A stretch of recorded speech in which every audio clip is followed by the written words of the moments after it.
Selamat pagi Bu, perkenalkan nama saya Katalipir NIM 31220064 dari Prodi Pendidikan Biologi.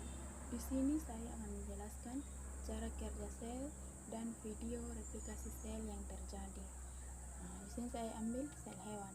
Sel hewan adalah unit dasar kehidupan yang membentuk organisme hewan. Cara kerja sel hewan melibatkan berbagai proses biologis. Yang pertama itu ada membran sel. Membran sel mengikat sel dari lingkungannya dan mengatur aliran zat-zat melalui selektivitas membran. Yang berikut ada sitoplasma, cairan di dalam sel yang mengandung organel-organel tempat terjadinya sebagian besar proses seluler. Yang ketiga ada inti sel, mengandung materi genetik atau DNA yang mengatur fungsi dan pertumbuhan sel. Yang keempat ada ribosom, tempat sintesis protein yang diperlukan untuk berbagai fungsi seluler.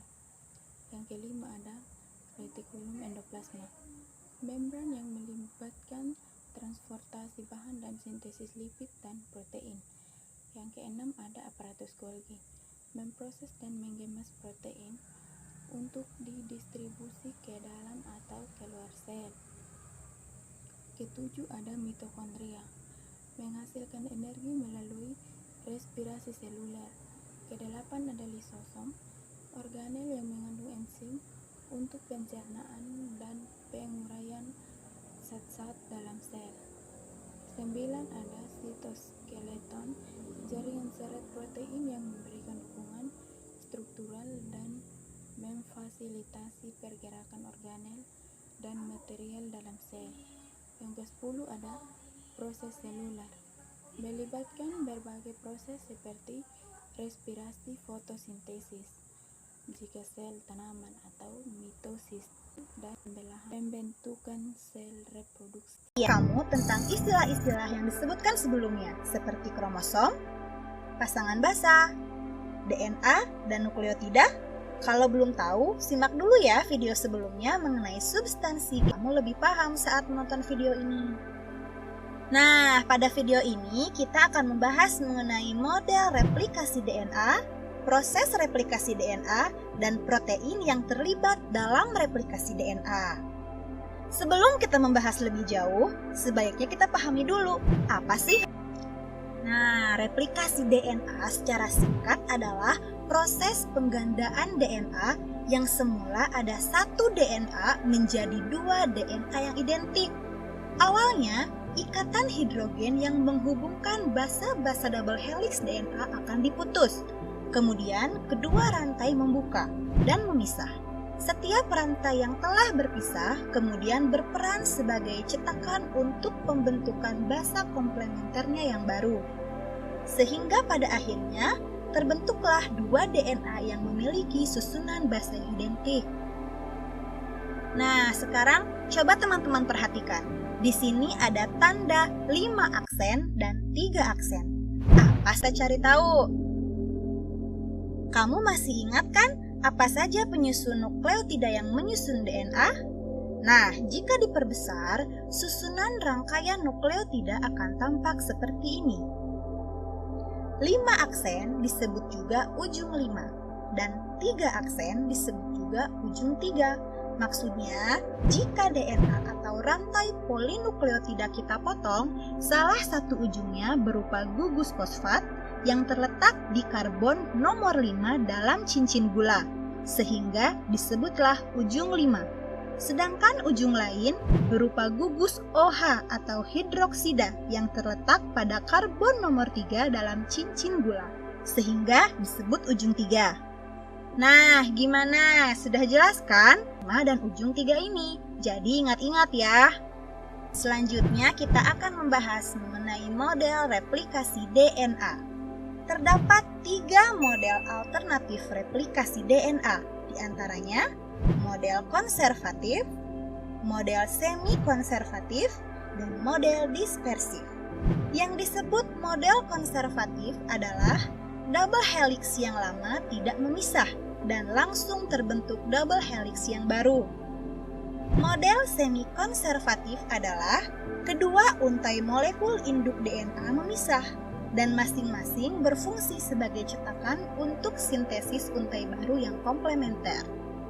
Sedangkan model dispersif adalah setiap untai pada kedua molekul anakan DNA mengandung campuran DNA sintesis yang lama dan yang baru. Oh ya, perlu diingat, istilah induk DNA digunakan untuk DNA lama yang bereplikasi, dan anakan DNA digunakan untuk DNA baru yang terbentuk dari hasil replikasi. Ingat-ingat ya.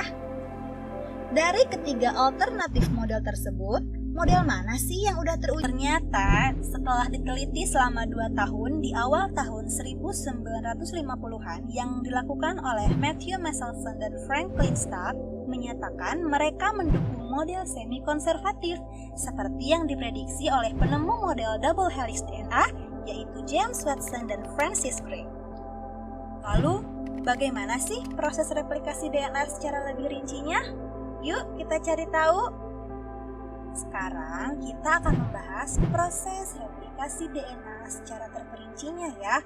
Adapun poin-poin yang akan kita bahas terdiri dari tahap awal replikasi, sintesis untai DNA baru, pemanjangan antiparalel, serta pengecekan dan perbaikan DNA.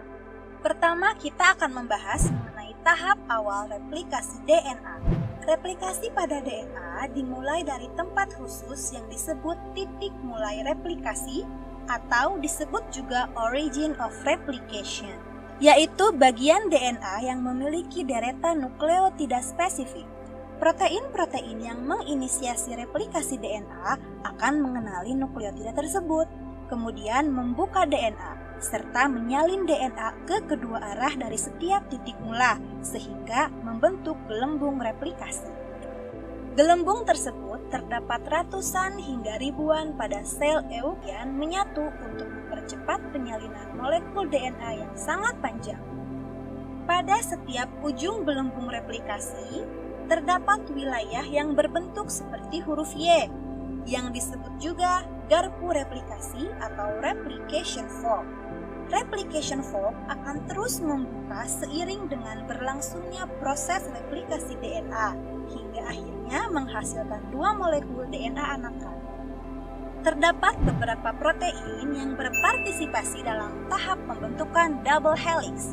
Jika replication fork kita perbesar, maka akan tampak sebagai berikut. Enzim helikase berperan dalam membuka uliran double helix di replication fork, memisahkan 2 untai induk dan menjadikan keduanya menjadi cetakan atau template. Selanjutnya, protein pengikatan beruntai tunggal atau single strand binding protein berperan dalam menstabilkan untai DNA induk hingga siap menjadi cetakan. Pembukaan uliran double helix ini menyebabkan uliran dan tegangan yang lebih ketat di depan replication fork. Enzim topoisomerase berperan mematahkan, memuntir, dan menggabungkan kembali DNA induk di depan replication fork, sehingga mengurangi ketegangan yang diakibatkan oleh pembukaan uliran tersebut.